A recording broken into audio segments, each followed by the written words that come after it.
Avez-vous cette impression d'être toujours débordé, d'être noyé sous une tonne de dossiers à tel point de vous sentir complètement submergé et déprimé par votre travail? Si c'est le cas, regardez cette vidéo.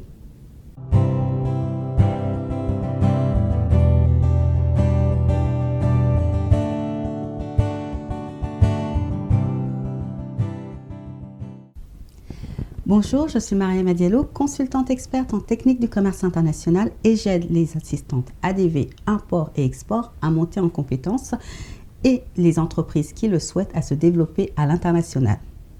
Dans son livre « Gérer efficacement son temps et ses priorités », Daniel Latrobe évoque 4 comportements à risque qui nuisent à notre productivité.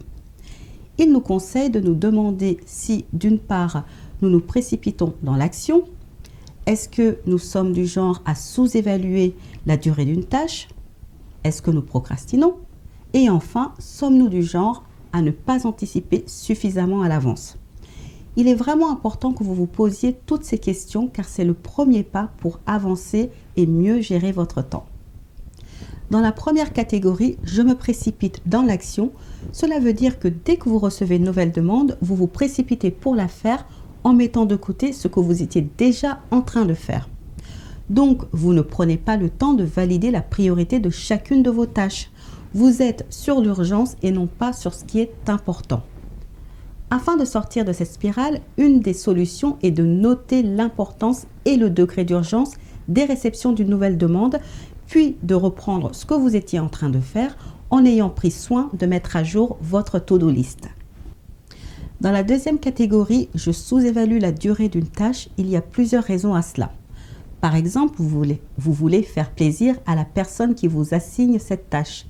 Ou alors, vous voulez bien paraître aux yeux de cette personne. Ou tout simplement, vous êtes mauvaise pour évaluer votre temps. Cela arrive et ce n'est pas la fin du monde, croyez-moi. Quoi qu'il en soit, il faut que vous soyez consciente du problème afin d'apporter des solutions. Une des solutions est de faire un calcul qui est le suivant. Disons que vous évaluez qu'il vous faudra 3 heures pour accomplir une tâche si tout va bien, mais 7 heures si tout va mal. Donc vous avez une étendue de temps qui va entre 3 et 7 heures. Dans ce cas, considérez qu'il vous faudra en moyenne 4 à 5 heures pour accomplir cette tâche, puisque vous allez faire la soustraction 7 moins 3. Troisième cas, vous procrastinez.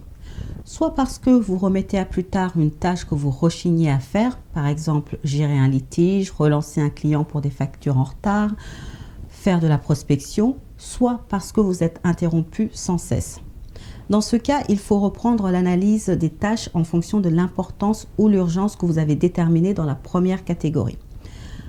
Prenez les 3 actions les plus importantes et urgentes et voyez quelle action mettre en place pour avancer et faites ce que vous pouvez dans la journée. L'important étant vraiment d'avancer. Parfois, on est effrayé par l'ampleur de la tâche, mais si on la décortique et qu'on la prend petit bout par petit bout, il est plus facile de s'y mettre. Enfin, la 4e catégorie est « je n'anticipe pas suffisamment à moyen et long terme ». Là, on est dans la conséquence directe des 3 premières catégories et du coup, vous êtes constamment dans l'urgence. Vous passez votre temps à éteindre des incendies qu'inconsciemment vous avez créés. Du coup, vous n'êtes que sur du court terme et tout devient urgent. Les priorités changent constamment et vous vous retrouvez complètement débordé et submergé. Alors que faire? Il est important de se dégager du temps et apprendre à prioriser afin de vous concentrer sur ce qui est important plutôt que sur ce qui est urgent. Et là, vous vous dites, mais concrètement, comment je fais pour prioriser? C'est là qu'intervient une matrice utilisée en gestion du temps qui s'appelle la matrice d'Eisenhower, comme le président américain, dont je vous parlerai dans la prochaine vidéo. N'hésitez pas à laisser vos commentaires et à vous inscrire à la newsletter si ce n'est déjà fait, toujours sur le site www.mariamadiallo.com afin de recevoir en avant-première les vidéos. D'ici là, portez-vous bien et je vous dis à très bientôt.